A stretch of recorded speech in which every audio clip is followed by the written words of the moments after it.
Bismillahirrahmanirrahim. Assalamualaikum warahmatullahi wabarakatuh. Alhamdulillahirabbil alamin wassalatu wassalamu ala asyrafil anbiya'i wal mursalin wa ala alihi wa ashabihi wa man tabi'ahum bi ihsanin ila yaumiddin.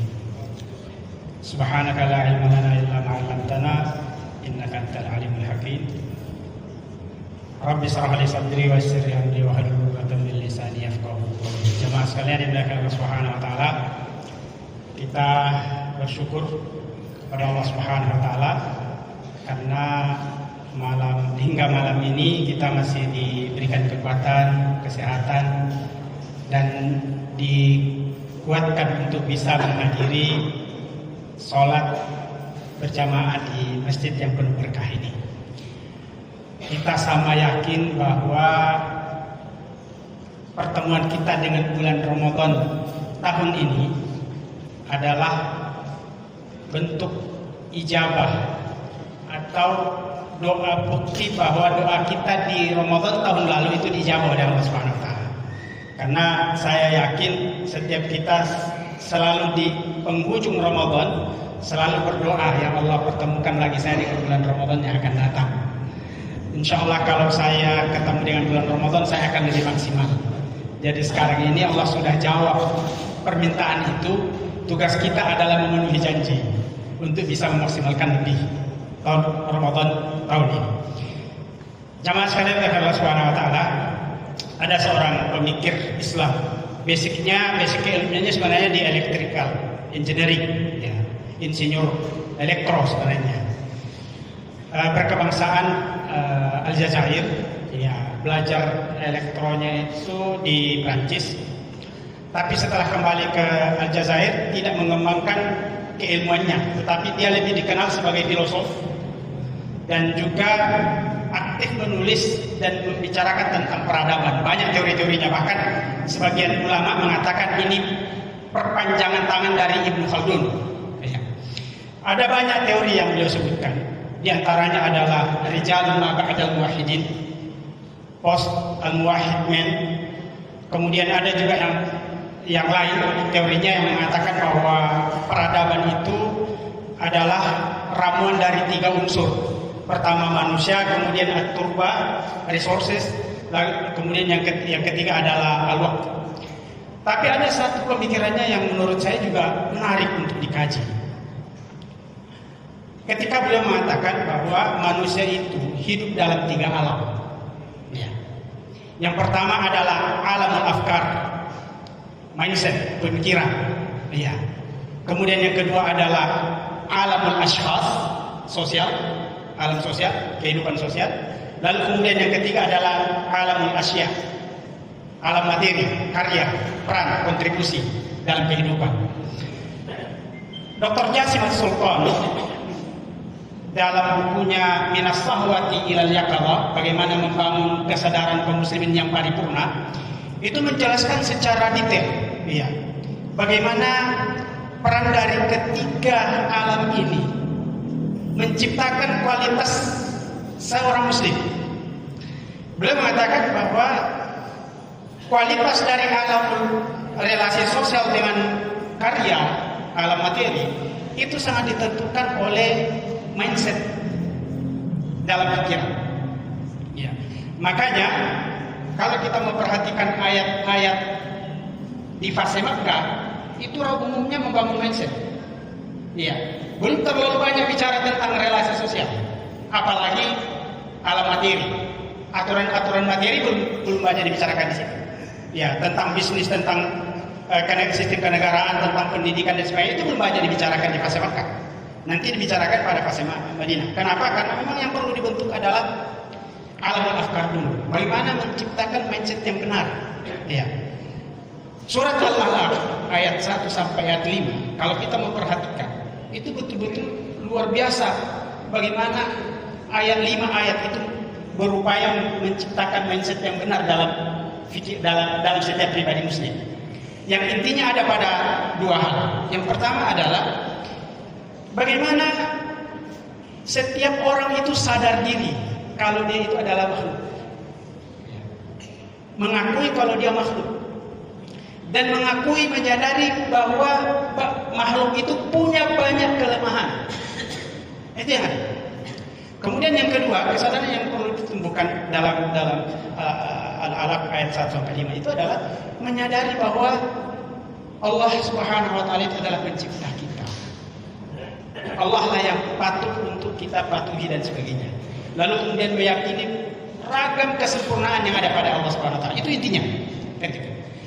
Lalu ayat-ayat yang lain selama fase Makkah 13 tahun itu tugas Rasulullah sallallahu alaihi wasallam itu membentuk mindset yang tepat, pola pikir yang benar dalam kehidupan ini. Bagaimana memandang kehidupan dunia, bagaimana memposisikan sesama makhluk, bagaimana kita menyikapi perintah-perintah Allah Subhanahu wa taala. Itu yang pertama. Makanya tidak heran kalau kita sering mendengar pikiran itu, ya karena kan jadi perdebatan apakah pikiran itu di akal ataukah kemudian di hati, gitu. Itu menjadi pikiran para filosof. Tapi ala kulli hal bahwa pikiran itu menjadi raja. Sementara anggota tubuh itu seperti ibarat pasukan saja. Dan akan agak sulit kita temukan ada anggota tubuh yang menolak perintah pikiran. Kalau pikirannya mengatakan lakukan ini, biasanya automatically anggota tubuh akan ikut. Melangkah ke sini dia akan ikut. Silakan genggam ini, tangan akan ikut. Silakan ucapkan ini, mulut akan ikut. Karena itu memang pusat perintahnya ada di pikiran. Makanya Allah Subhanahu wa taala sering kali dalam Al-Qur'an dan banyak sekali ayat yang mengatakan afala tatafakkarun, afala yatadabbarun al-Qur'an, la'allakum tatafakkarun. Selalu pikiran banyak disebutkan dalam Al-Qur'an karena begitu pentingnya pola pikir yang tepat dalam menjalani kehidupan ini. Itu yang pertama. Kemudian yang kedua adalah alamul ashkhas, relasi sosial.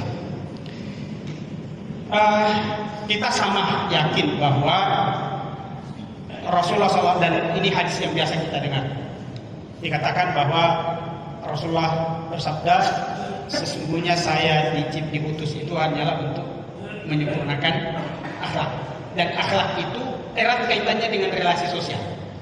Ya. Karena akhlak itu sebagaimana disebutkan oleh para ulama adalah bagaimana cara kita berinteraksi dengan pihak luar. Ya, apakah orang, apakah hewan, ataukah lingkungan.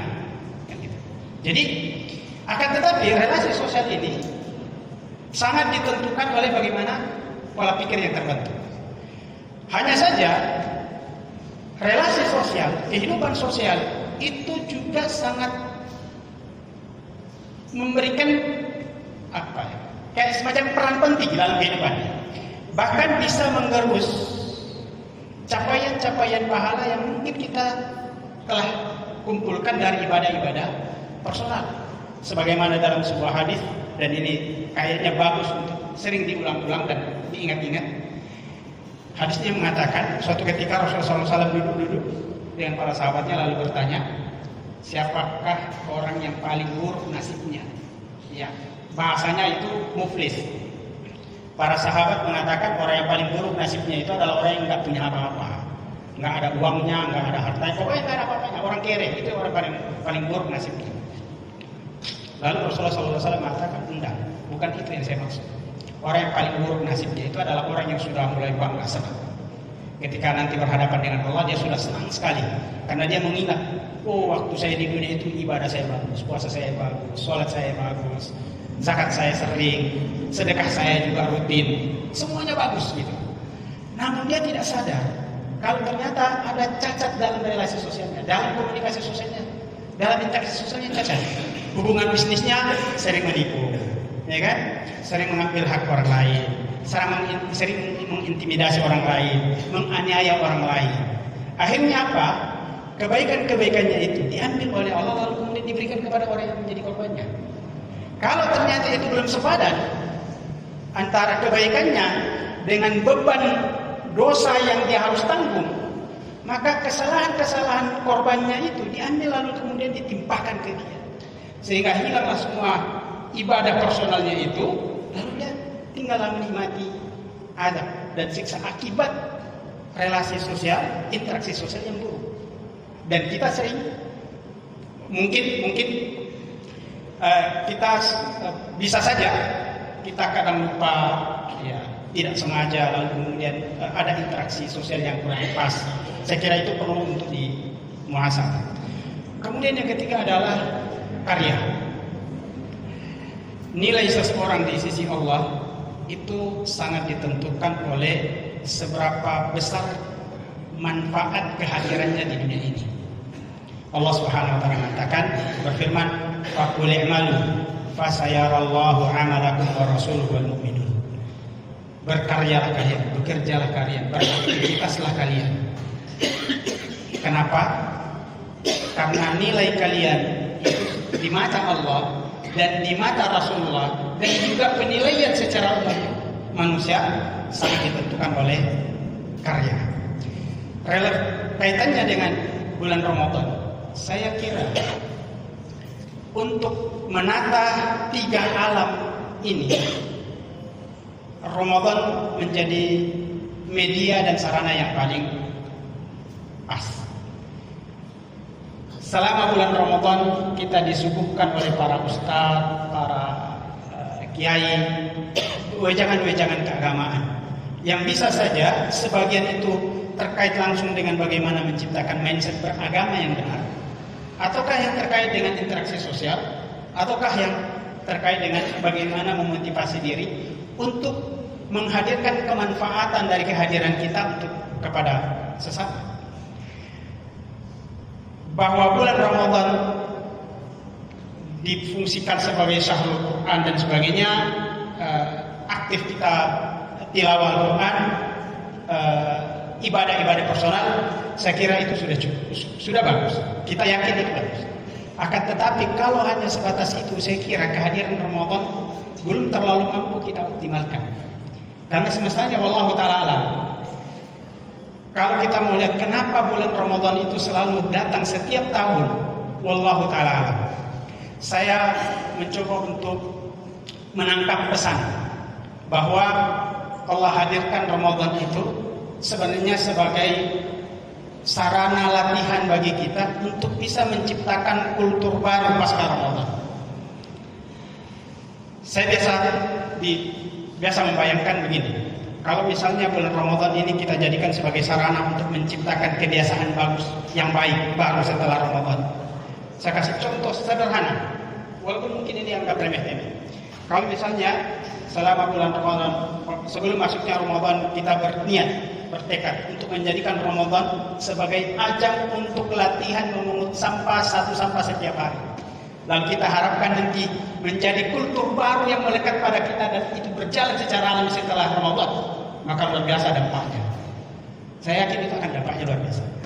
Atau kalau tidak, masih merasa risih untuk memungut 1 sampah setiap hari, maka minimal bertekad untuk tidak membuang sampah di sembarang tempat setiap hari. Sehingga itu nanti diharapkan menjadi kultur. Dan kalau kita setiap kaum muslimin itu punya bertekad untuk tidak membuang sampah setiap hari di sembarang tempat, luar biasa nanti ya. Kehidupan di kota ini akan jauh lebih baik. Apalagi kalau sudahlah niatnya memungut sampah dan juga membiasakan untuk tidak membuang sampah. Saya yakin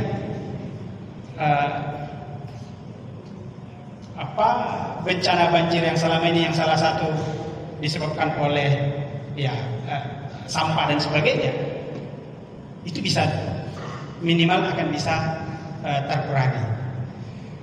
Kita berharap mudah-mudahan kehadiran Ramadan tahun ini bisa jauh lebih baik dari bulan Ramadan tahun lalu, dan tentu masing-masing kita bisa mengukurnya, karena kita yang tahu seberapa kuat ibadah kita di tahun lalu dibandingkan dengan seberapa giat ibadah kita di tahun ini.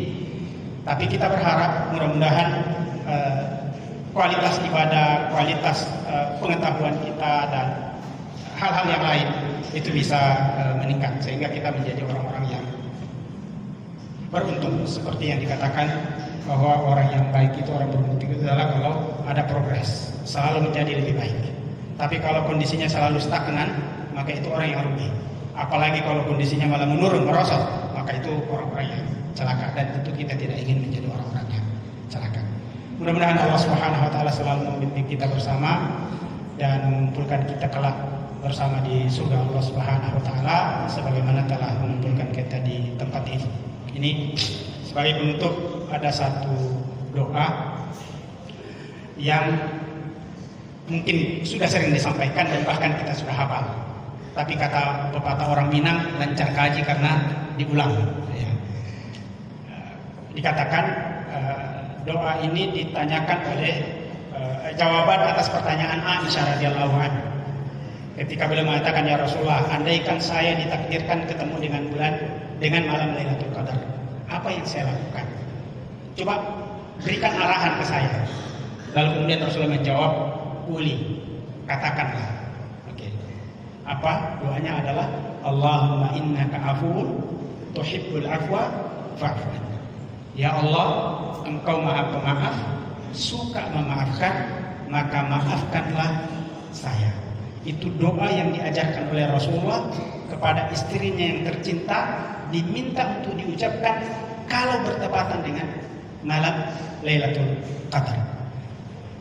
Tidak ada salahnya kita memperbanyak doa ini. Mudah-mudahan segala kekeliruan kita dan kehilafan kita dimaafkan oleh Allah Subhanahu wa taala, dan segala noda dan dosa dihapuskan oleh Allah Subhanahu wa taala. Sekedar koreksi, mohon maaf ya, saya belum doktor ya, masih belum selesai ya. Jadi mohon maaf ya.